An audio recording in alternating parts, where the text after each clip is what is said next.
आका सल्लल्लाहु अलैहि वसल्लम के प्यारे दीवानों, मुबारक एक गरीब घराने का इंसान है जिसके वालिदैन भी नहीं, हैं, जिसके कराबतदार गुर्बत की वजह से जिससे दामन छुड़ाते हैं। आप जानते हैं ना, जब इंसान गुर्बत की चक्की में पिसता है तो करीबी रिश्तेदार भी दामन छुड़ाते हैं, और जब किसी के आंगन में मालदारी का शजर लगता है तो दूर दूर के रिश्तेदार भी कहते हैं फला मेरा रिश्तेदार है, फला मेरा रिश्तेदार है। लोगों का हाल यही है, गुर्बत से लोगों को बू आती है, गरीबों से लोगों को बदबू आती है।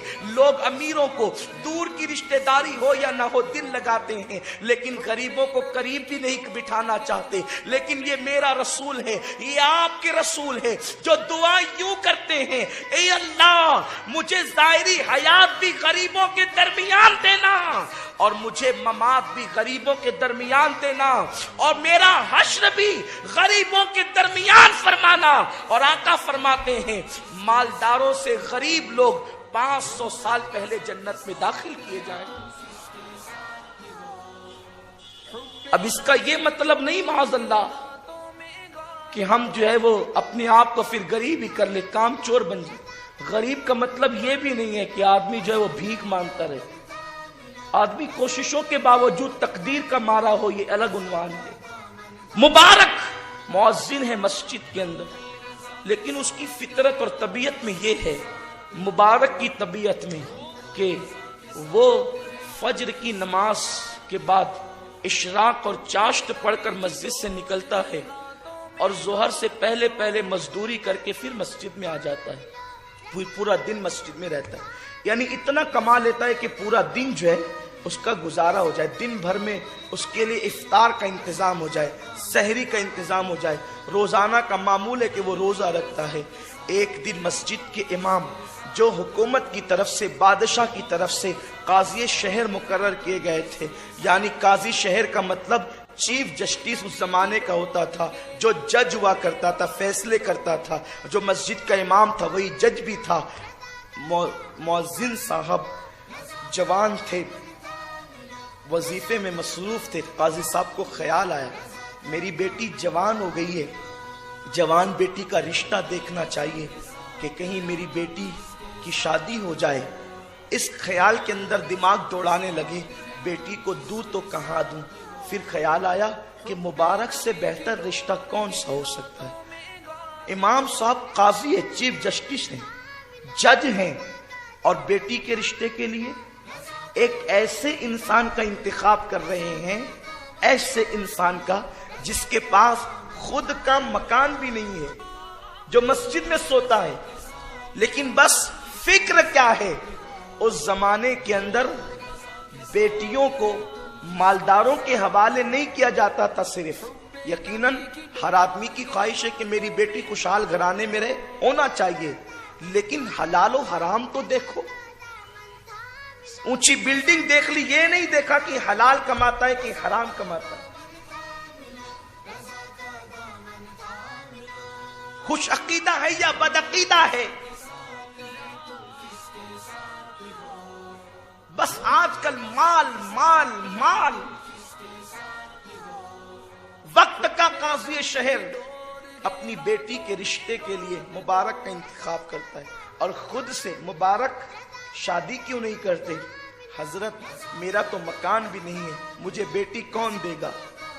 मुबारक अगर तुम हौसला करो, हिम्मत करो, तो तुम्हारी शादी बहुत अच्छे घराने में हो सकती है। मुबारक ने कहा मगर हजरत मुझे देगा कौन? तो काजी साहब ने बगैर झिझक के कहा मैं दूंगा, मेरी बेटी का निकाह मैं तेरे साथ कर दूंगा, इसलिए कि मैं तेरा किरदार देख रहा हूं, तेरा कैरेक्टर देख रहा हूं, तेरा अंदाज़े जिंदगी देख रहा हूं। मैं अपनी बेटी का निकाह तेरे साथ करूंगा।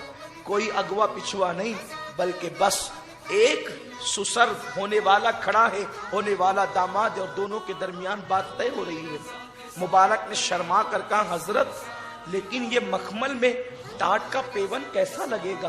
कहा वो कुछ भी हो, अगर तुम राजी हो तो मैं अपनी बेटी का निकाह तुम्हारे साथ करने के लिए तैयार हूं। तुम मकान का इंतजाम कर लो, किराए का कोई मकान देख लो। मुबारक ने कहा बहुत अच्छा। इंतजाम में लग गए, मस्जिद के करीब में किराए का मकान मिल गया।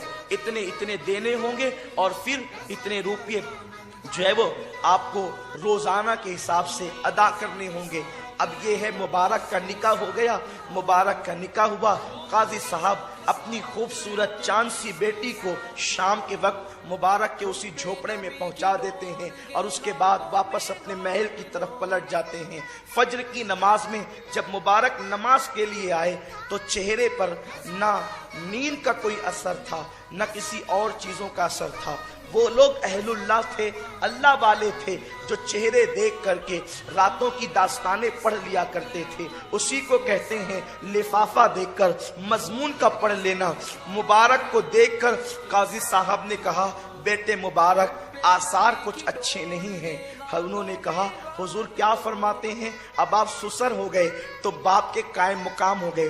पहले ही इमाम और आलिम की हैसियत से, काजी वो चीफ जस्टिस की हैसियत से आप मेरे लिए बड़े मोहतरम थे, लेकिन अब बाप के कायम मुकाम है तो आप हुक्म फरमाए कि आसार किस बात पर अच्छे नहीं है। तो काजी साहब ने कहा, ठीक है, घर आकर के तफ्तीश के बाद गुफ्तगू होगी। सुबह के वक्त घर आए, बेटी से तन्हाई में मुलाकात की और उसके बाद मुबारक पर बरहम हो गए। मुबारक, एक तो मैंने तुझे तेरी गुर्बत के बावजूद भी अपनी बेटी का निकाह तेरे साथ किया और तूने मेरी बेटी से मुलाकात भी ना की, वजीफे ज़ौजियत भी अदा ना किया। क्या मेरी बेटी के अंदर कोई नक्स था? मेरी बेटी में कोई ऐब था? मेरी बेटी के अंदर कोई कमी थी? चांद जैसी बेटी से तूने कुर्बत नहीं की। मुबारक, क्या तुझे मालूम नहीं कि शादी की पहली रात वस्ल की रात होती है, दो दिलों के मुलाकात की रात होती है, दिल के आंगन में वस्ल के पौधे लगाने की रात होती है। तो मुसल्ला बिछाकर पूरी रात इबादत करता रहा।